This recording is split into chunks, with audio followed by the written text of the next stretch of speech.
Halo, selamat datang teman-teman. Di video kali ini kita akan membahas materi tentang komponen daerah tujuan wisata. Nah, ini juga materi akan keluar pada waktu tes SKB pariwisataan, informasi pariwisataan apapun ya, teman-teman. Kita berfokus ke 4A ya. 4A ini atraksi, fasilitas atau amenitas, akses ya, atau pendukung, dan ancillary pelayanan. Oke, langsung saja kita ke pembahasannya mengenai atraksi. Atraksi merupakan komponen yang signifikan dalam menarik wisatawan. Ada banyak alasan mengapa orang berwisata ke suatu daerah. Beberapa yang paling umum adalah untuk melihat keseharian penduduk setempat, menikmati keindahan alam, menyaksikan budaya yang unik, atau mempelajari sejarah daerah tersebut. Intinya, wisatawan yang datang untuk menikmati hal-hal yang tidak dapat mereka temukan dalam kehidupan mereka sehari-hari. Atraksi disebut juga objek dan daya tarik wisata yang diminati oleh wisatawan. Suatu daerah atau tempat yang hanya dapat menjadi tujuan wisata kalau kondisinya sedemikian rupa, sehingga ada yang dapat dikembangkan menjadi atraksi wisata. Apa yang dapat dikembangkan menjadi atraksi wisata itulah yang disebut modal atau sumber kepariwisataan atau tourism resources. Dalam kaitannya dengan manajemen pariwisataan, daya tarik atau atraksi tersebut dibedakan menjadi dua kelompok, yaitu objek wisata site attraction dan atraksi wisata event attraction. Lebih lanjut, objek wisata juga terbagi menjadi dua kelompok, objek wisata alam ciptaan Tuhan dan objek wisata karya manusia man-made.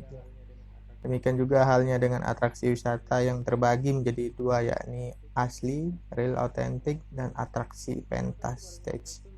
Modal kepariwisataan itu mengandung potensi untuk dikembangkan menjadi atraksi wisata. Sedang atraksi wisata itu sudah tentu harus komplementer dengan motif perjalanan wisata.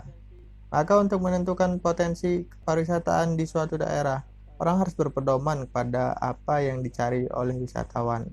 Modal atraksi yang menarik kedatangan wisatawan itu ada 3.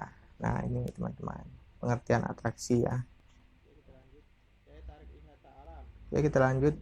Daya tarik wisata alam, natural resources. Nah, itu. Yang dimaksud dengan daya tarik wisata alam adalah daya tarik wisata yang dikembangkan dengan lebih banyak berbasis pada anugerah keindahan dan keunikan yang telah tersedia di alam, seperti pantai, keindahan pasir putihnya, deburan gelombang ombak, serta akses pandangnya terhadap matahari terbit dan tenggelam. Laut dengan aneka kekayaan terumbu karang maupun ikannya, danau dengan keindahan panoramanya, gunung dengan daya tarik vulkanonya, maupun hutan dan sabana dengan keaslian flora dan faunanya, sungai dengan kejernihan air dan kedahsyatan arusnya, air terjun dengan panorama kecuramannya, dan lain sebagainya. Daya tarik alam ya teman-teman. Sekarang daya tarik wisata budaya. Yang dimaksud dengan daya tarik wisata budaya adalah daya tarik wisata yang dikembangkan dengan lebih banyak berbasis pada hasil karya dan hasil cipta manusia, baik yang berupa peninggalan budaya, site heritage, maupun yang nilai budaya yang masih hidup, living culture. Dalam kehidupan suatu masyarakat yang dapat berupa upacara atau ritual adat istiadat, seni pertunjukan, seni kriya, seni sastra, seni rupa, maupun keunikan kehidupan sehari-hari yang dipunyai oleh suatu masyarakat.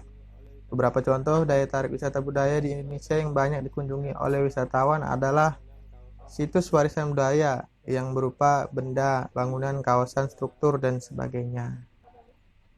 Museum, desa tradisional, kawasan kota lama, monumen nasional, sanggar seni, pertunjukan, event, festival, seni kriya, adat istiadat, maupun karya-karya teknologi modern.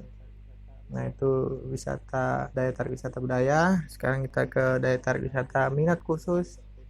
Yang dimaksud dengan daya tarik wisata minat khusus, special interest, adalah daya tarik wisata yang dikembangkan dengan lebih banyak berbasis pada aktivitas untuk pemenuhan keinginan wisatawan secara spesifik, seperti pengamatan satwa tertentu, bird watching, memancing, fishing, berbelanja, shopping, kesehatan, dan penyegaran badan, spa and rejuvenation, sarung jeram, golf, sport, kasino, wisata mais, dan aktivitas-aktivitas wisata minat khusus lainnya yang biasanya terkait dengan hobi atau kegemaran seseorang wisatawan. Nah, itu dia teman-teman. Jadi teman-teman bisa lanjut baca sendiri. Nah, kita selanjutnya fasilitas atau amenitas. Nah, ini materi yang banyak juga keluar waktu SKB kepariwisataan kemarin teman-teman. Jadi teman-teman diharapkan harus menguasai ya atau mengerti dasarnya terlebih dahulu. Pengertian amenitas itu apa? Oke, saya bacakan. Secara umum, pengertian amenitas adalah segala macam prasarana dan sarana yang diperlukan oleh wisatawan selama berada di daerah tujuan wisata. Sarana dan prasarana yang dimaksud seperti penginapan, akomodasi, rumah makan, restoran, transportasi, agen perjalanan. Berikut ini akan diuraikan secara lebih rinci mengenai prasarana dan sarana yang dimaksud. Ya, oke. Yang dimaksud dengan akomodasi ya, usaha penginapan.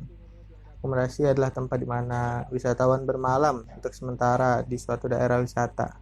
Sarana akomodasi umumnya dilengkapi dengan sarana untuk makan dan minum.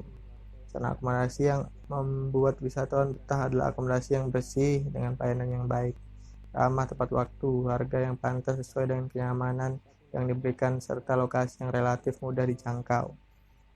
Nah, itu teman-teman pengertian akomodasi. Jenis akomodasi ini ada hotel, guest house, homestay, lodgement, perkemahan, villa. Nah, itu teman-teman bisa baca sendiri. Terus ada usaha makan minum, restoran tadi. Ya, teman-teman bisa baca. Untuk link downloadnya ada di deskripsi ya teman-teman. Bisa masuk join Telegram. Transportasi dan infrastruktur. Oke, teman-teman bisa baca sendiri. Prasarana umum, prasarana kebutuhan masyarakat banyak. Nah, itu. Terus kita ke akses ya. Nah, untuk pengertian amenitas tadi sudah. Ternyata amenitas itu masuk, akomodasi itu masuknya ke amenitas ya. Sekarang kita ke aksesibilitas. Jalan masuk atau pintu masuk utama ke daerah tujuan wisata merupakan akses penting dalam kegiatan pariwisata. Seperti airport, pelabuhan, terminal, dan segala macam jasa transportasi lainnya menjadi akses penting dalam pariwisata. Di sisi lain, akses ini diidentifikasikan dengan transferabilitas, yaitu kemudahan untuk bergerak dari daerah yang satu ke daerah yang lain. Tanpa adanya kemudahan transferabilitas, tidak akan ada pariwisata. Nah, itu teman-teman. Pengertian akses ya. Faktor-faktornya teman-teman bisa baca. Terus yang terakhir, materi 4A itu adalah pelayanan tambahan atau ancillary service. Pelayanan tambahan, ancillary service, atau sering juga disebut pelengkap yang harus disediakan oleh pemerintah daerah dari suatu daerah tujuan wisata, baik untuk wisatawan maupun untuk pelaku pariwisata. Pelayanan yang disediakan termasuk pemasaran, pembangunan fisik, ada jalan raya, rel, kereta api, air minum, listrik, telepon, dan lain-lainnya, serta mengkoordinir segala macam aktivitas dan dengan peraturan perundang-undangan baik di objek wisata maupun di jalan raya. Misal, wisatawan memperoleh pelayanan informasi di Tourism Information Center, baik berupa penjelasan langsung maupun bahan cetak seperti brosur, buku, leaflet, poster, ya itu teman-teman ya. Oke, sudah habis. Untuk sedikit bocoran teman-teman, kemarin waktu tes itu saya mendapatkan soal begini. TIC atau Tourism Information Center itu masuknya ke dalam, ada pilihannya ya, opsinya akomodasi kah, akses kah, prasarana kah, fasilitas pariwisata. Nah, itu teman-teman. Menurut materi ini masuknya ke ancillary service atau fasilitas tambahan ya.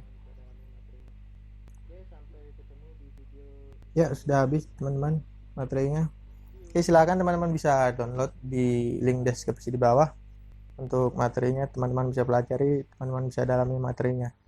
Oke, sampai ketemu di video selanjutnya. See you.